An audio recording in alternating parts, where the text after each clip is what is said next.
Hello, and welcome back to another episode of Knowing the Parts of Your Camera. This is extra important, so ready? Here we go. This is what your camera looks like, or rather, this is what your camera looks like. My camera, the school's camera, the camera you're going to use for class. Okay, here we go. This is what the front of your camera looks like. There's lots of moving parts, so I got to make sure my face isn't going to be in the way. We've got about 8 different things on the front of the camera that we're going to explore. Ready? Here we go. First thing is the shutter button. This releases the shutter on your camera.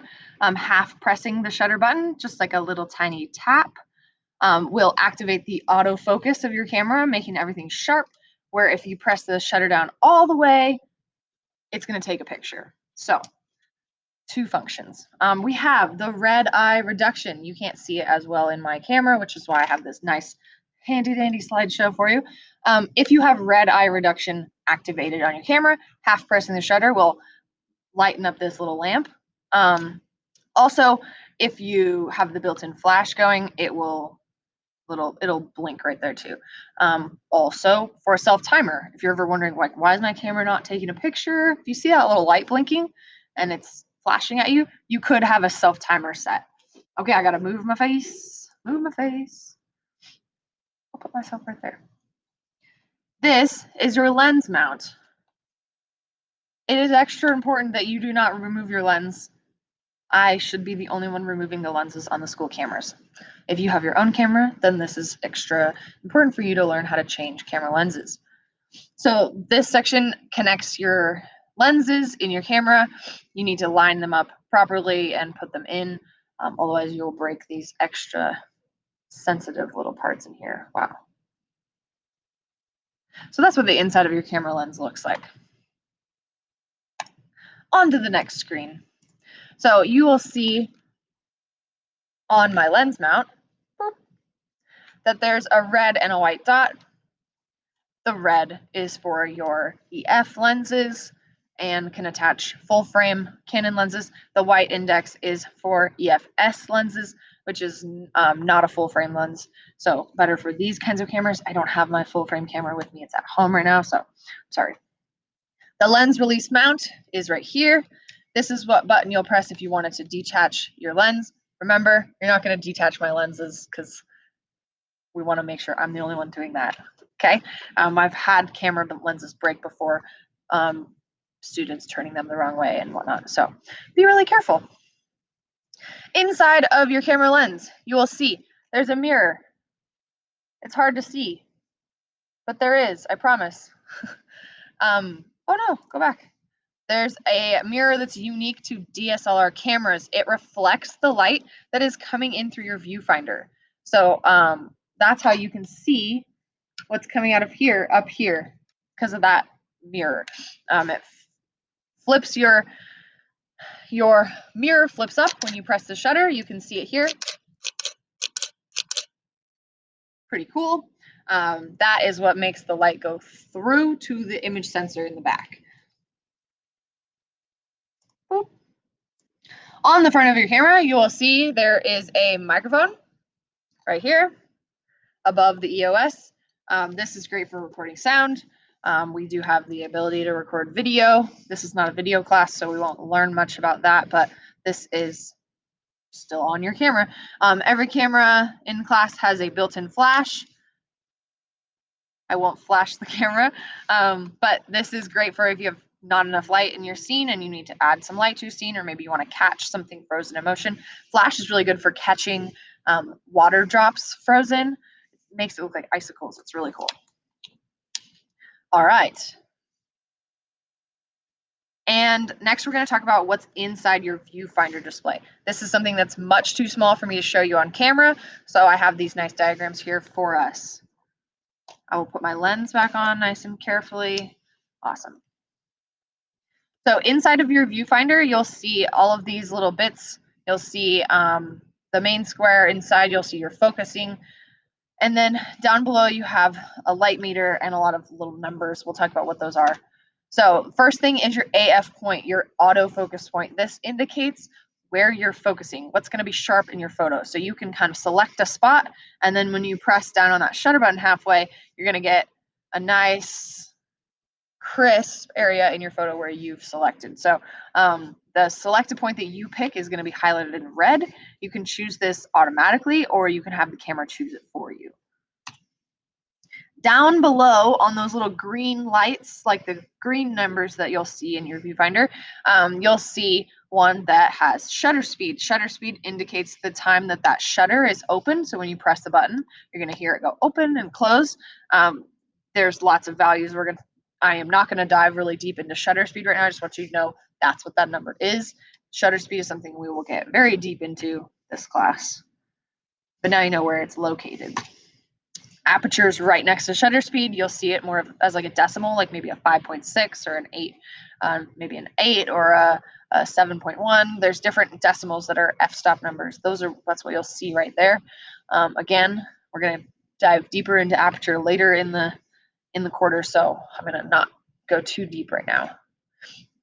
ISO speed is the third setting I'm going to not dive too deeply into right now because we'll get into it later on, but you know that ISO is also on that in those green numbers on that bottom bar of your viewfinder, so it's important to know where those settings are. Okay, the rear of your camera has a heck ton of buttons, okay, lots of buttons, and some of them even have double purpose, okay? You might see some that have one button that has multiple symbols on it that might have two purposes, okay? So let's dive into the rear of our camera. Ready, go. First thing you might notice is the eye cup. The eye cup is on your camera right here, goes on to kind of block out any extra light, make it softer to put on your face. I don't notice because I have glasses, so everything's pretty much on my glasses. I don't know. Inside of that, you'll see is the viewfinder eyepiece. This one does not have an eye cup on it, so you can see the viewfinder eyepiece a little bit better. That is where you're going to look through. We're not looking on the screen, we're looking through the viewfinder. Right? Like real photographers. Okay? And then you have your LCD monitor. Where should I put my face? LCD monitor. Whoa! Your LCD monitor shows all of the settings that you have. It's usually shown when you're taking pictures. When you press the shutter button, it'll go away. If you are kind of setting your settings, it will be there. Okay, you can click around on your LCD monitor and change your settings. I will show you about how to do that in a little bit. On the back of your camera, you will see a menu button. It says menu. It's pretty easy to find. Okay, use this button to display the menu that you want. Find the menu that you need. Let's see. Menu, menu, menu. There's lots of menu options. We can go into those later, but that is where your menu is. Okay, you have the playback button, which is down here. There's no card in this camera, but that's where you would go to see this picture. The pictures that you've taken is the playback button down there. You have a little Wi-Fi lamp down there. That shows you if you're connected to Wi-Fi. So that's something you can do with your phone, is connect the camera to your phone and take pictures remotely or transfer photos straight to your phone. So that will blink when it is connecting or if something's being sent or received to it. On the back of the camera, you will also see there's another little light next to the Wi-Fi. That is the access lamp. That lamp appears and it blinks if there's ever data transmitting like between the camera and the memory card. So if you're taking pictures, that should be blinking, or if you're transferring things on and off of your camera, that will be blinking. Okay. On here, I like to call this the D-pad. It has lots of, or maybe the multi-controller. I call it the D-pad because it looks like a D-pad. This is where you can move between your menu items. You can choose your ISO, your autofocus, your white balance. You can choose, are you going to maybe set a self timer? There's lots of options in this little D-pad. Let's talk about some of them. First one on top, the up button on your D-pad is ISO. So that's where you're going to change the ISO speed. That's one of the settings that we'll get into when we start talking about exposure, but that's where you adjust the sensitivity of your camera. On the back of your camera, also, you have the quick control button. It's a little Q. The quick control button does a lot. It accesses things quickly, so that's kind of cool. We like to be quick when we're taking photos. So we will dive into the quick control settings in like a couple slides that way. We have the display. So display is something that will change how your camera looks. It will turn on and off the screen. It can toggle between different display modes. It will show you different features when you're looking back at your pictures. It can show you more settings or less settings. Then you have the delete button. The delete button shares a home with 2 other settings that we can talk about later. For now, it is your delete button. While you're looking at pictures, that's where you go if you want to delete something. Use this button to erase unwanted images. The rear of the camera also has magnify, focus point selection. So again, you'll see there's 2 buttons on there. You see the zoom in, zoom out, and then you see the little grid. The grid is used to go into the autofocus selection mode. So you can decide where do you want that little selection button to be. If you're taking a picture, do you want it to be focused in the center or up in the corner or off to the side? So that can help you select manually where you want your camera to focus. You will see a little button that looks like a camera. I've had a lot of people think that is the shutter button because it sounds a lot like the shutter button. So it sounds like you're taking a picture, but actually it's just flipping the mirror up because it's getting you ready to see what you want to see on your viewfinder. Okay?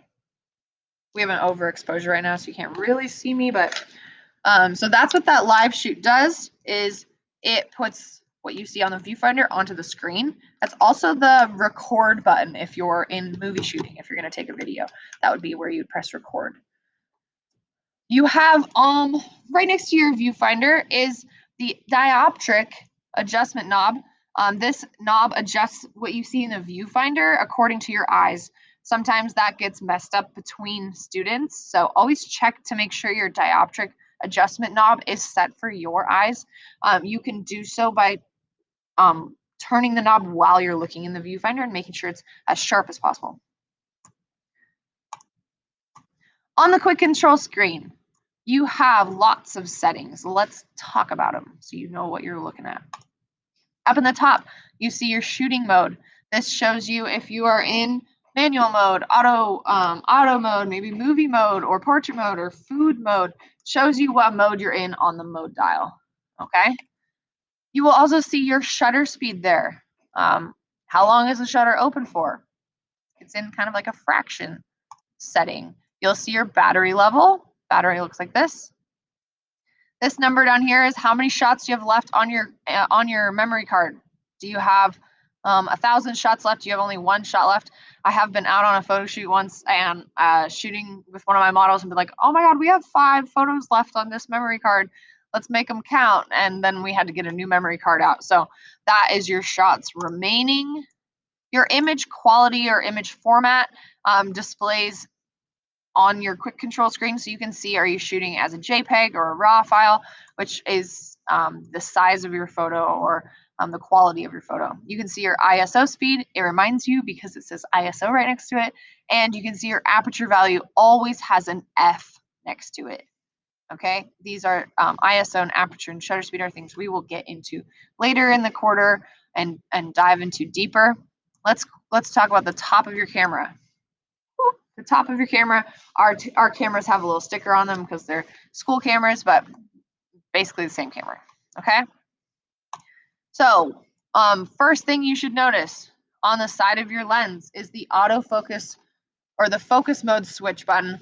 It says AF or MF, so autofocus or manual focus. It's super important that you know what you are shooting in. Are you shooting in autofocus? Is the camera going to focus for you when you press halfway down? Or are you shooting in manual focus where you need to move the lens? Okay, autofocus, you cannot move the lens. Manual focus, you need to move the lens. So you need to know what you're shooting in. Okay, on the top, you'll also see there's a speaker that's great for playing back playing back audio. Playing back audio. Wow, words are hard. You can turn the main dial, which is here, to adjust the volume level. There's a strap mount. We already have our camera straps on. It's super important that you always have your camera strap on when you're taking pictures.